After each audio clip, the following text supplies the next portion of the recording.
Hey, it's a Flying Fiddler, JFK. We're taking a night flight to Athens today. Please come along with me. The main point of this video is to read Plato's dialogue, the Crito. It's a short one and it's a good one.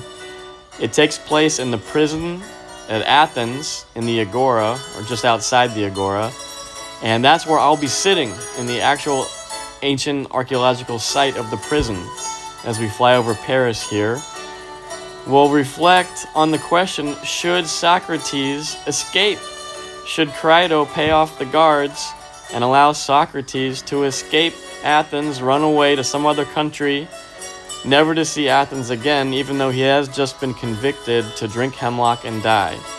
Will Socrates choose to stay, or will Socrates choose to go?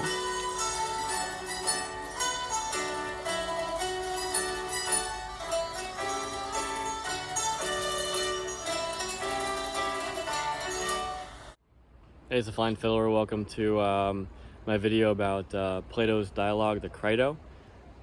Right behind me here is the state prison where Socrates was held after his trial and where he drank the hemlock with his disciples, 399 BC. Please enjoy my video, and also please check out the links in the description below. I've got some interesting links to more information about Crito, the dialogue, and about Socrates and Plato. Thanks. It's the Flying Fiddler here at the ancient Agora. We got the map here. We're just coming in at number 28. I believe this was the law court where the apology, the trial of Socrates, was held. And what they're thinking is that might be the prison. So that's where we're headed right now, because that's where, after the apology, that's where the next two dialogues take place, the Crito and the Phaedo. And there is one line in the Phaedo when the friends of Socrates are meeting right outside the law courts, and they're waiting for the jail to open. And that would actually be plausible under this model, because they would have a line of sight around this corner, so they could meet near the law courts here, and they could see whether the jailer had opened a jail or not, which is pretty cool. I like how it says prison. So that's where we're headed now. We're going to assume that that's right. We're going to assume that that's the prison. This is the area of the law court, the law trial, right over here. So we'll walk this way, and we'll go find the prison. Explore the last days of Socrates.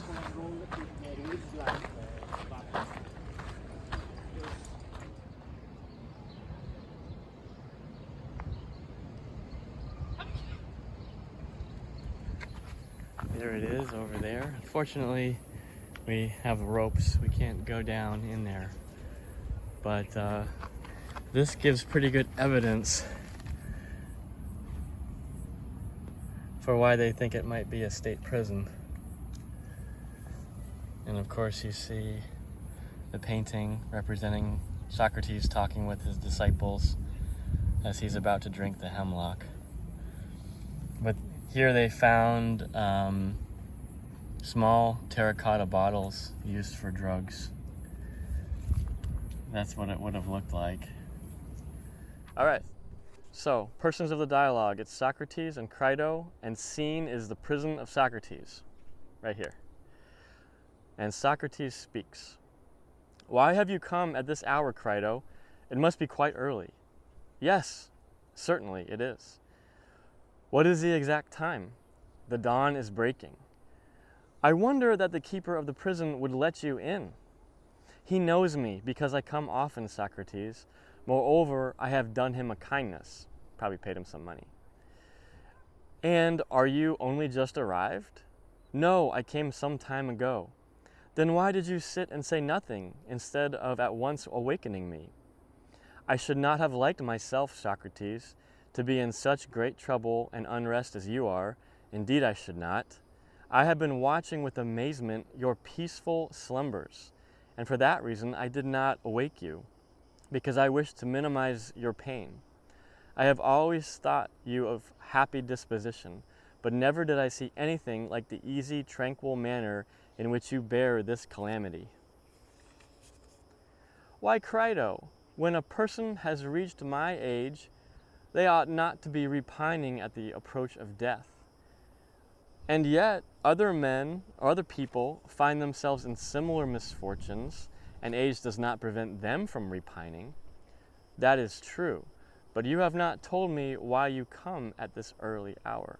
So I think that exchange, what I take out of that repining two sentences, is it's not age that makes you wise, but it's knowledge and wisdom that makes you wise. So it's wisdom is the key to not repining, complaining, fretting, having a fearful time when death is approaching. So wisdom is the key to defeat the fear of death, which is also similar to the Vedanta philosophy of ancient India.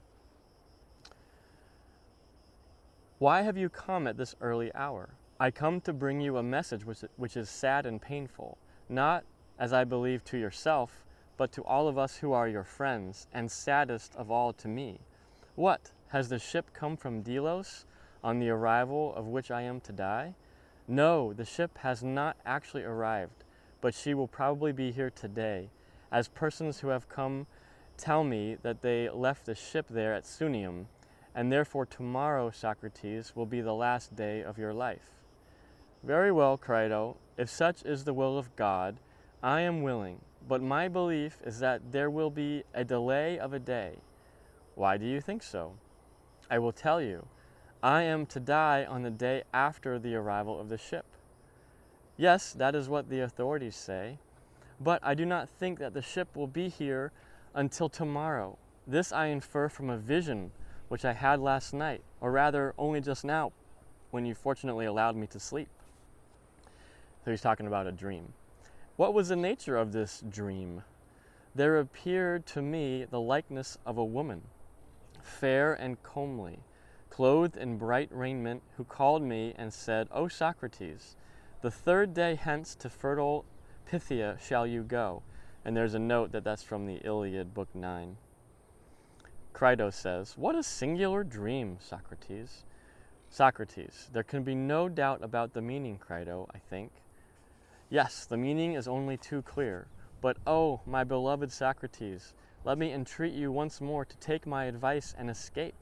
For if you die, I shall not only lose a friend who can never be replaced, but there is another evil. People who do not know you and me will believe that I might have saved you, and if I had been willing to just give money, but that I did not care. Now, can there be a worse disgrace than this, that I should be thought to value money more than the life of a friend? For the many will not be persuaded that I wanted you to escape, and that you refused. But why, my dear Crito, should we care about the opinion of the many? Good people, and those are the only persons who are worth considering, will think of these things truly as they occurred. But you see, Socrates, that the opinion of the many must be regarded, for what is happening now shows that they can do the greatest evil to anyone who has lost their good opinion. So that's a reference to the Apology, where the many people convicted Socrates at the trial. But you see, Socrates, the opinion of the many must be regarded. Socrates, I only wish it were so, Crito, that they could do the greatest evil. For then they would also be able to do the greatest good. And what a fine thing this would be. But in reality, the many can do neither. For they cannot make a person either wise or foolish, and whatever they do is basically the result of chance. So, comment on democracy. Crito, well, I will not dispute with you, but please tell me, Socrates, whether you are not acting out of regard to me and your other friends. Are you not afraid that if you escape from prison, we may get into trouble with the informers for have stolen you away, and lose either the whole or a great part of our property, or that even a worse evil may happen to us? Now, if you fear on our account, be at ease, For in order to save you, we ought surely to run this or even greater risks. Be persuaded then, and do as I say. Yes, Crito, that is one fear which you mention, but by no means the only one. Then fear not. There are persons who are willing to get you out of prison at no great cost, and as for the informers, they are far from being exorbitant in their demands of bribes. A little money will satisfy them. My means, which are certainly ample, are at your service. And if you have a scruple about spending all of my money, there are strangers here who will give you the use of theirs. One of them is Simmias the Theban. He has brought a large sum of money for this very purpose.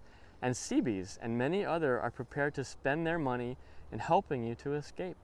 I say, therefore, do not hesitate on our account, and do not wait, and do as I say, as you did in the court. Don't think that you will have a difficulty in knowing what to do with yourself anywhere else. For people will love you in other places to which you go, and not in Athens only. There are friends of mine in Thessaly, if you like to go to them, who will value and protect you, and no Thessalian will give you any trouble. Nor can I think that you are at all justified, Socrates, in betraying your own life when you might be saved right now. In acting thus, you are playing into the hands of your enemies who are hurrying on your destruction.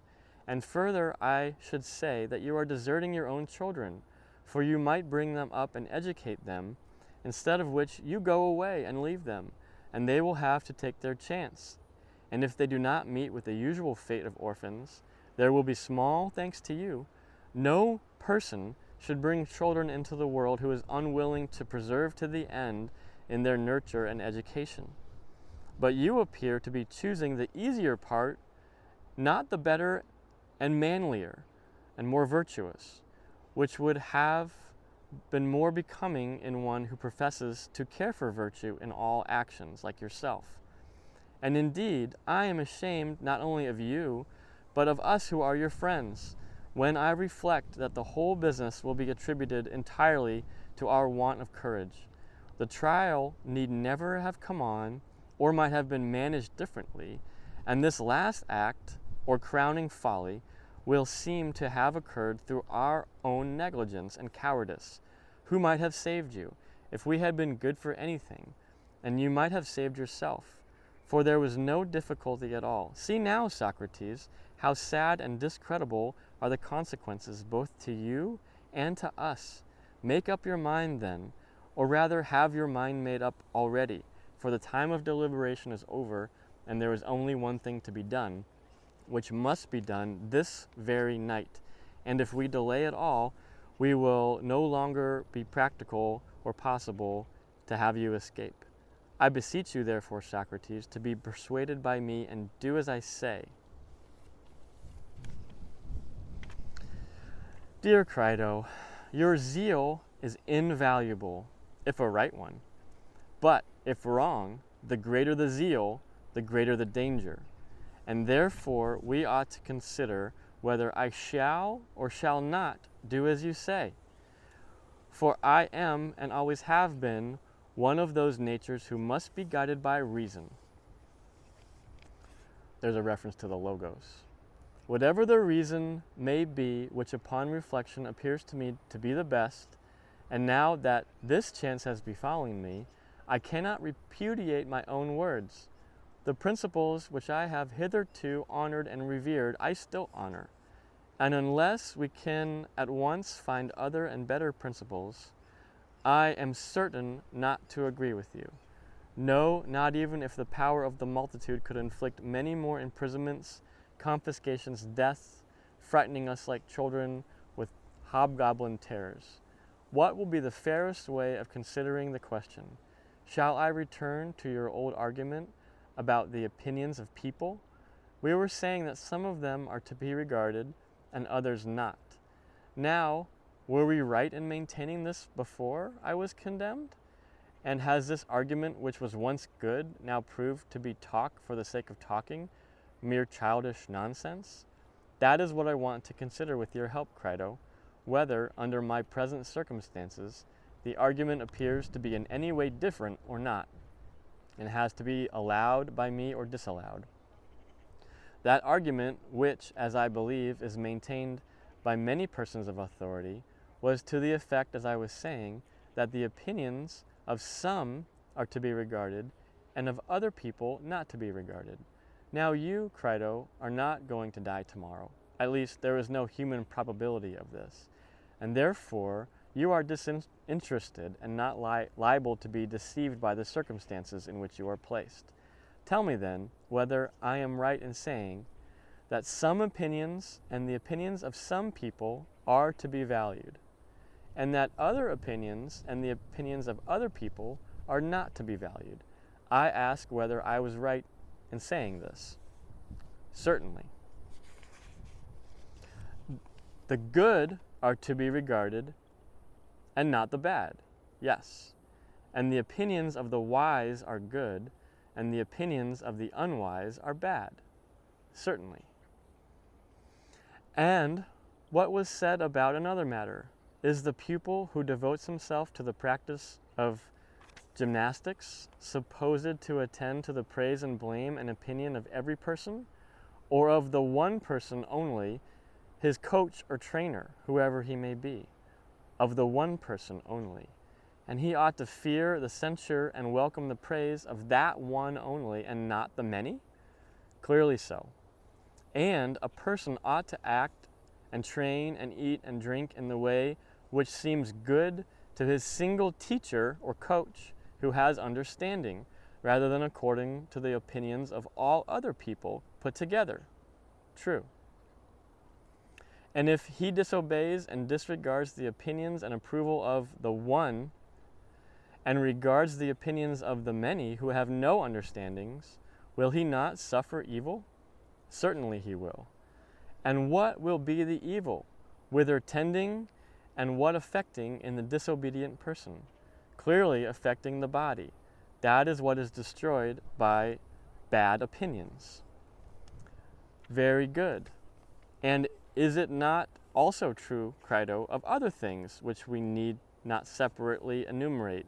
In the questions of just and unjust, fair and foul, good and evil, which are the subjects of our present consultation, ought we to follow the opinions of the many and to fear them, or the opinion of the one person who has understanding? Ought we not to fear and reverence them more than all the rest of the world? And if we desert the opinion of the one who has true knowledge, shall we not destroy and injure that principle in us which may be assumed to be improved by justice and deteriorated by injustice? There is such a principle. Certainly there is, Socrates. Take a parallel instance. If, acting under the advice of those who have no understanding, we destroy that which is improved by health and is deteriorated by disease, would life be worth having? And that which has been destroyed is the body? Yes. Could we have a good life with an evil and corrupted body? Certainly not. And will life be worth having if that higher part of a human be destroyed, which is improved by justice and depraved by injustice? And I'm thinking that's the soul, or the Atman. Do we suppose that that principle, whatever it might be in a person, which has to do with justice and injustice, to be inferior to the body? Well, certainly not. More honorable than the body? Far more. Then, my friend, we must not regard what the many say of us, but what they, the one who has understanding of just and unjust, will say, and what the truth will say. And therefore you begin in error when you advise that we should regard the opinion of the many about just and unjust, good and evil, honorable and dishonorable. Well, someone will say, but the many can kill us. Yes, Socrates, that will clearly be the answer. And this is true. But still I find surprise that the old argument is unshaken as ever. And I should like to know whether I may say the same of another proposition, that not life, but a good life is to be chiefly valued. Yes, this remains unshaken. And a good life is equivalent to a just and honorable one. That holds also? Yes, it does. From these premises, I proceed to argue the question whether I ought or ought not to try to escape without the consent of the Athenians. And if I am clearly right in escaping, then I will make the attempt. But if not, I will abstain. The other considerations which you mentioned of money and loss of character and the duty of educating one's children are, I fear, only the doctrines of the multitude, who would be as ready to restore people to life if they were able as they are to put them to death, and with as little reason. But now, since the argument has thus far prevailed, the only question which remains to be considered is whether we shall do rightly either in escaping or in suffering others to aid our escape and paying them in money and thanks, or whether in reality we shall not do rightly. And if the later, then death or any other calamity which may ensue on my remaining here must not be allowed to enter into the calculation. I think you are right, Socrates. How then shall we proceed? Let us consider the matter together, and do you either refute me if you can, and I will be convinced, or else cease, my dear friend, from repeating to me that I ought to escape against the wishes of the Athenians, for I highly value your attempts to persuade me to do so. But I may not be persuaded against my own better judgment. And now, please consider my first position and try how you best can answer me or refute me. I will. Are we to say that we are never intentionally to do wrong, or that in one way we ought and in another way we ought not to do wrong? Or is doing wrong always bad, evil, and dishonorable, as I was just saying now, and has been already acknowledged by us? Are our former admissions which were made within a few days to be thrown away? And have we at our age been earnestly discoursing with one another all our life long, only to discover that we are no better than uneducated children? Or in spite of the opinion of the many, and in spite of the consequences, whether better or worse for me, shall we insist on the truth of what was said then, that injustice is always an evil and a dishonor to those who act unjustly? Shall we say so or not?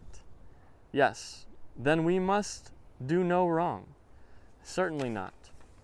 Nor when injured, injure in return, as the many imagine, for we must injure no one at all. This is also referenced in the Republic, a big central part of the Republic. And it's also a big footnote everybody talks about. And if you read, Matthew and some of the Jesus quotes, it's like, the old people said an eye for an eye, tooth for a tooth. But I say, if someone strikes you on one cheek, turn the other cheek. So don't do evil even if someone does evil to you. And this was, 400 years before Christianity started. One note I even read said that Plato was the first reference they could find to this principle, turning the other cheek and not returning evil for evil. Clearly not. Again, Crito, may we do evil? Intentionally do bad actions? Surely not, Socrates. And what of doing evil in return for evil, which is the morality of the many? Is that just or not? Not just. Whenever I think of that, and whenever I think of the New Testament turning the other cheek, I always think of President Bush W. and our response after 9/11.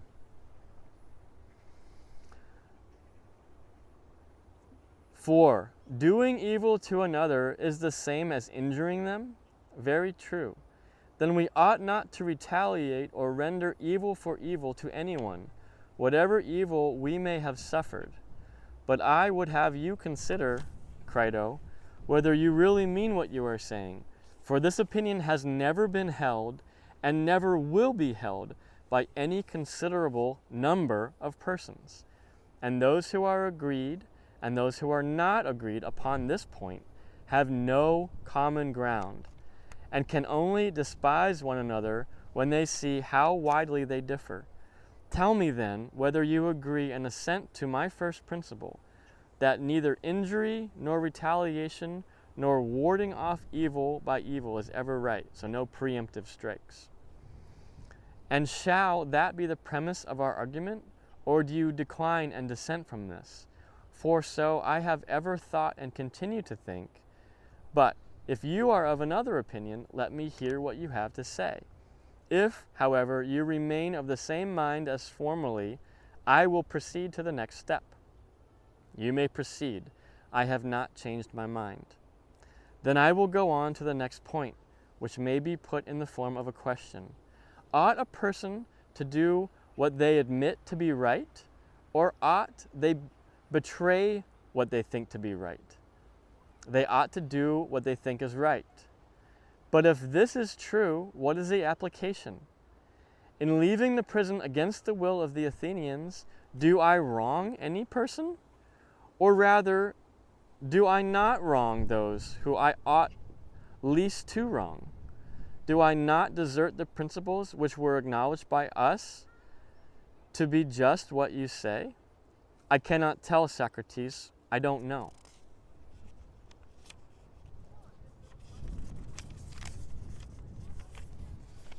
Then consider the matter in this way. Imagine that I am about to play truant. You may call the proceeding by any name you like, and the laws and the government come about and interrogate me. So, what if I were to run away, he said, truant. What if I were to run away, and the laws run after me wherever I go, and here's what they say. This is the laws speaking to Socrates after he has escaped, theoretically. Tell us, Socrates, they say, what are you about? Are you not going by an act of yours to overturn us, the laws and the whole state, as far as in you lies? Do you imagine that a state can subsist and not be overthrown, in which the decisions of law have no power, but are set aside and trampled upon by individuals? What will be our answer, Crito, to these and like words? Any one, and especially a rhetorician, will have a good deal to say on behalf of the law, which requires a sentence to be carried out. They will argue that this law should not be set aside. And shall we reply, yes, but the state has injured us and given us an unjust sentence. Suppose I say that. Very good, Socrates. And was that our agreement with you? The law would answer. Or were you to abide by the sentence of the state? And if I were to express my astonishment at their words, the law would probably add, answer, Socrates. Instead of opening your eyes, you are in the habit of asking and answering questions. Tell us, what complaint have you to make against us which justifies you in attempting to destroy us and to destroy the state?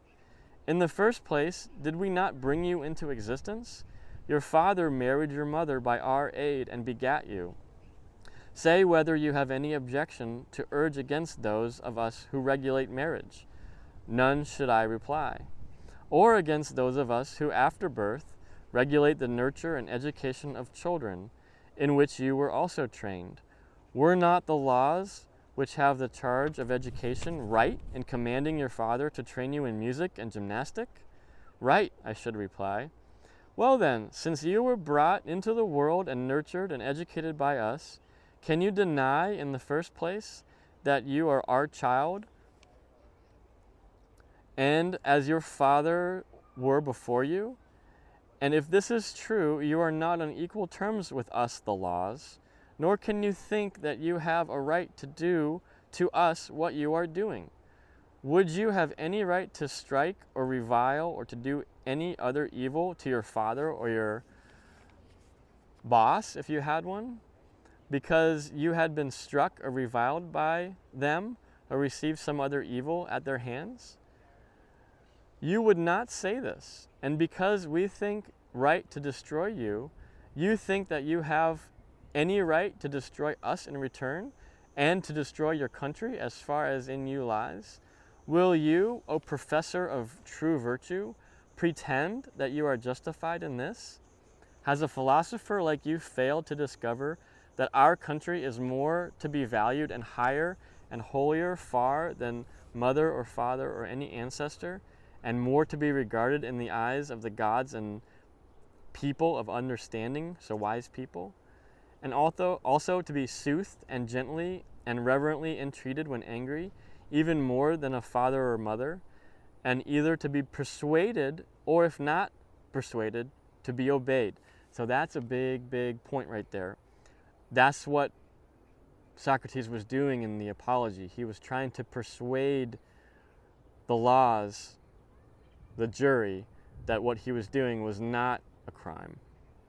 That's a big line right there. So if you aren't happy with the laws, if you think the laws are unjust, you can't just break the laws. You have to work to have them changed, whatever the methods may be for that. So, and when we are punished, whether with imprisonment or stripes, the punishment is to be endured in silence. And if she lead us to wounds or death in battle, we follow as is right. Neither may anyone yield or retreat or leave the rank in battle, but whether in battle or in a court of law or in any other place, a person or a citizen must do what his city and country order him, or the person must change their view of what is just.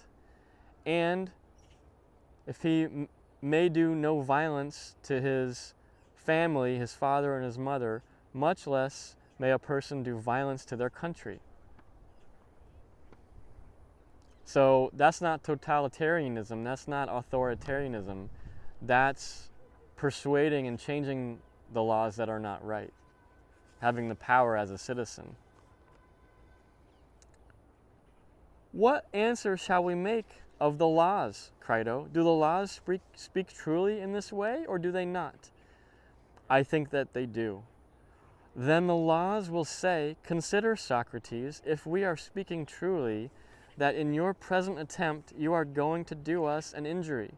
For having brought you into the world and nurtured and educated you, and given you and every other citizen a share in every good in which we had to give, we further proclaim to any Athenian by the liberty which we allow him, that if that person does not like us when they have become of age and has seen the ways of the city and made our acquaintance, that person may go where they please, leave the city, leave the country, take their stuff, take their money with them. None of us laws will forbid them or interfere with them. Anyone who does not like the laws in the city and who wants to emigrate to a colony or to any other city may go where they like, retaining the property, retaining their money. So again, this is not authoritarianism, this is not fascism, this is stay in the city, try to make the laws good and try to improve the laws and get rid of unjust laws. If you don't like the laws, you can leave, you can go somewhere else. But the person who has experience of the manner in which we order justice and administer the state, if they still remain, they have entered into an implied contract that that person will do as the laws and as we command him. And the person who disobeys us, as we maintain, thrice wrong. First, because in disobeying us, he is disobeying his parents. Secondly, because we are the authors of that person's education. And thirdly, because that person has made an agreement with us that they will duly obey our commands. And the person neither obeys them nor convinces us that our commands are unjust. And we do not rudely impose them, but give a person the alternative of obeying or convincing us. That is what we offer, and the person does neither. These are the sort of accusations to which, as we were saying, you, Socrates, will be exposed if you accomplish your intentions, you above all other Athenians. Suppose now I ask, why I rather than anybody else? they will justly retort upon me that I, above all other men, have acknowledged the agreement. There is clear proof, they will say, Socrates, that we and the city were not displeasing to you. Of all Athenians, you have been the most constant resident in the city. And he's about 78 years old at this, or 70 years old at this point. Of all Athenians, you have been the most constant resident of the city, which, as you never leave, you may be supposed to love, for you never went out of the city, either to see games, except once when you went to the Isthmus of Corinth to see the games of Poseidon, in honor of Zeus, or to any other place unless you were on military service. Nor did you travel as other people do, nor had you any curiosity to know any other states or their laws. Your affections did not go beyond us and our state. We were your special favorites. You acquiesced in our government of you, and here in this city you begat your children, which is proof of your satisfaction.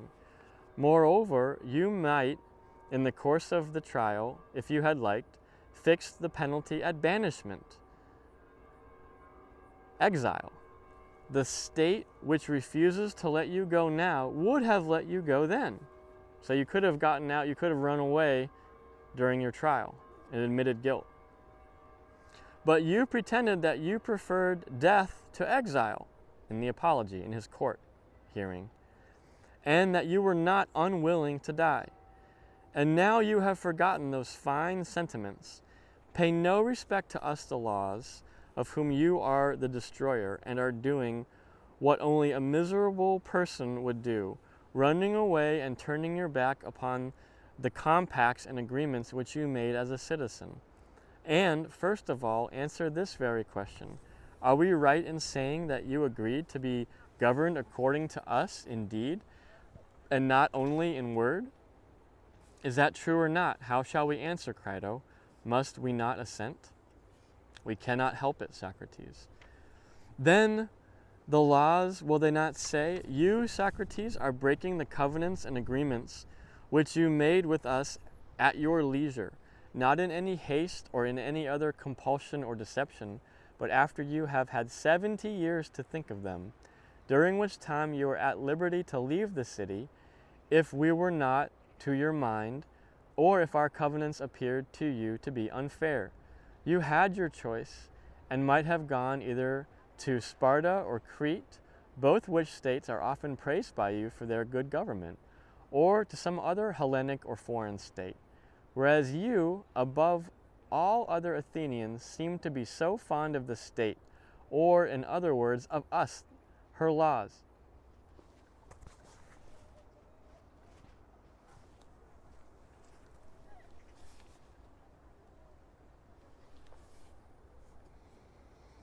All right, I thought that was a bee about to attack me.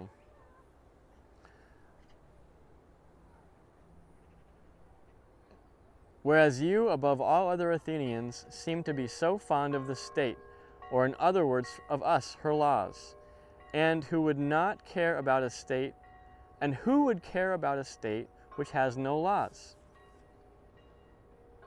Laws, regulations. A state is law and regulations.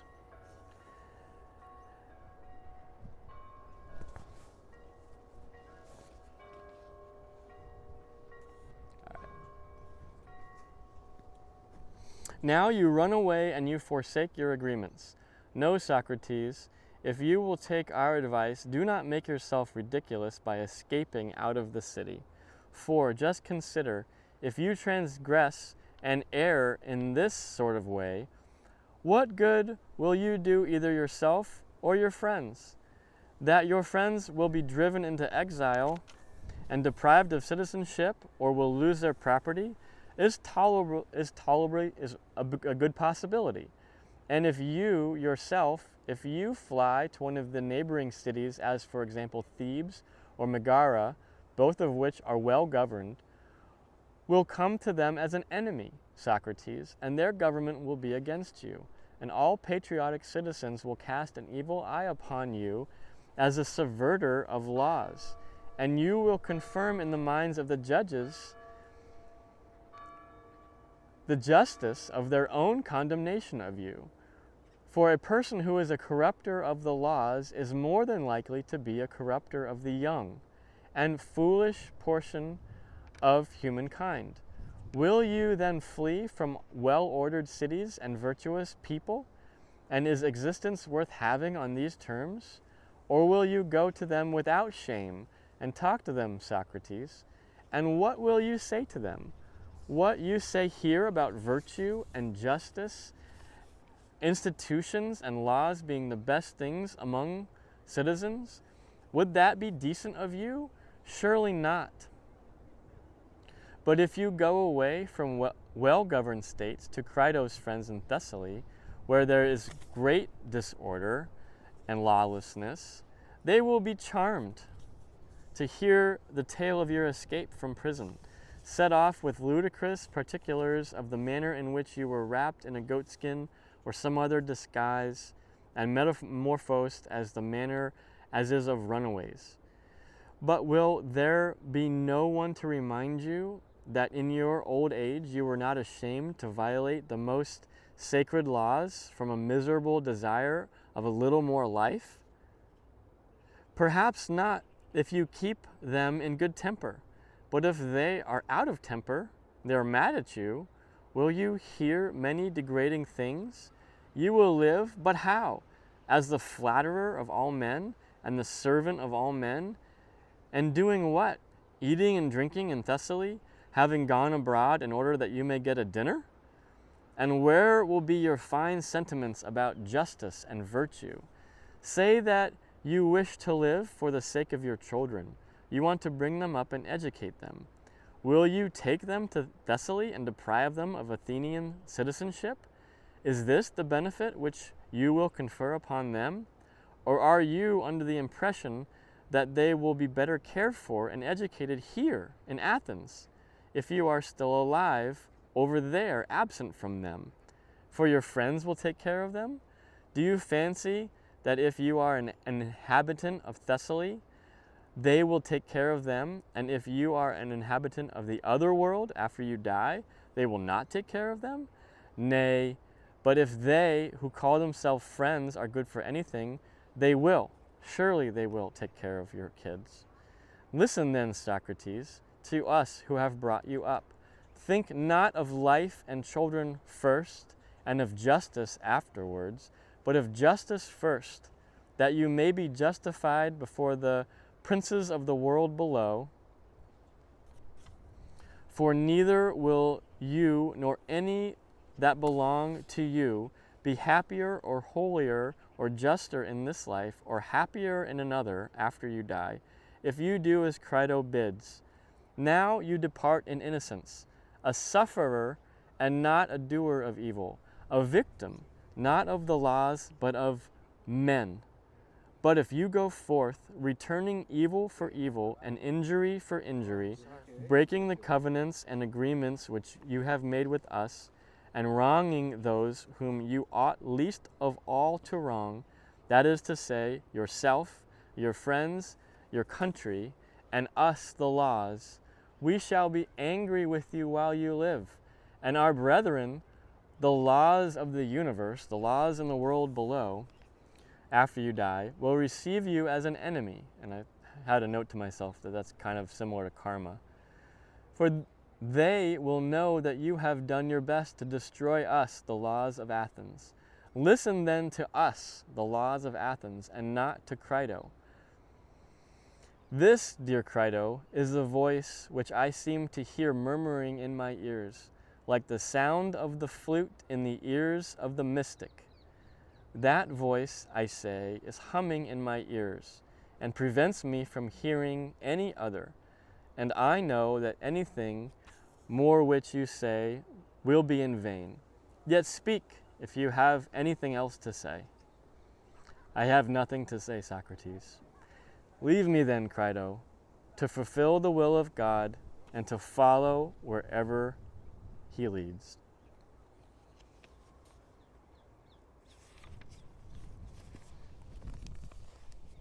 So just a summary of the main points there.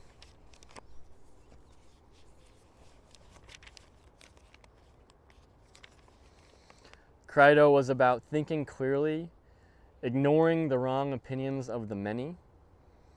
And this book is an example of how to have a discussion and a dialogue using rational reasons and understanding logos to determine if a given course of acting is good, moral, or just. There is a meaning and a purpose to life, and humans can approach this knowledge with good actions, justice, and truth.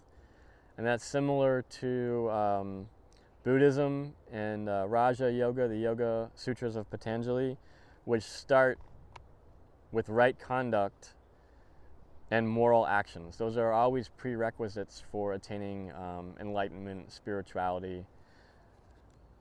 And why is this? Well, to clear the mind of negative thoughts is to have peaceful mind, a calm mind. And once you have a peaceful and a calm mind, you can more readily think clearly and access spiritual states and think clearly about rationality and the truth. The Buddhists called it nirvana. Vedanta, ancient Indian philosophy calls it Brahman, the Brahman principle. And here Socrates and Plato called it the brilliant light of being, or the knowledge of true being. More to come in the next dialogue. We'll read the Phaedo, which also takes place here. I'll do that on my next trip to Athens. But secondarily, we saw in the Crito a belief in the importance of dreams, an insight to the meaning of your life. Secondarily, we also saw the importance of following laws where you live, in your country and your state, and also the duty, the responsibility to change the laws that are unjust. And also, if you try to change the laws and you still don't want to live with unjust laws, you can leave. You can try to start over in a new country with new laws. But the idea is to work to change unjust and bad laws. That's the main idea, and that's the example that Socrates did. And I think the central idea here is not to have a fear of death, getting rid of the fear of death. So the quote is, "Don't repine for death." And there's a question of whether or not it's age. So a person at my age, Socrates says, shouldn't fear death. And then the counterpoint is made that, well, there's a lot of old people that fear death. And so from that, I glean and I surmise that what they're saying is, so it's not age that takes away the fear of death, but it's wisdom, it's knowledge that takes away the fear of death. And I think that's a nugget in Crito that might even be the number one point just in the first start of the dialogue. That might be the most important point of the Crito, is that wisdom and knowledge takes away the fear of death. So, but what wisdom and knowledge? It's not of things, like of how to bake a cake or how to fly an airplane or something like that, or how to play the violin. These are all great things to have, by the way. I'm not saying that that's bad, but what wisdom and what knowledge takes away the fear of death? It's the spiritual wisdom, spiritual knowledge, knowledge of true being, Brahman. That's what the Buddhists call nirvana. That's taking away the fear of death. So thank you. And this is the Flying Fiddler signing off from the ancient agora, or just outside the ancient agora in Athens, from the prison of Socrates. And until next time, when we'll do the Phaedo.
All right, now it's time to get some dinner.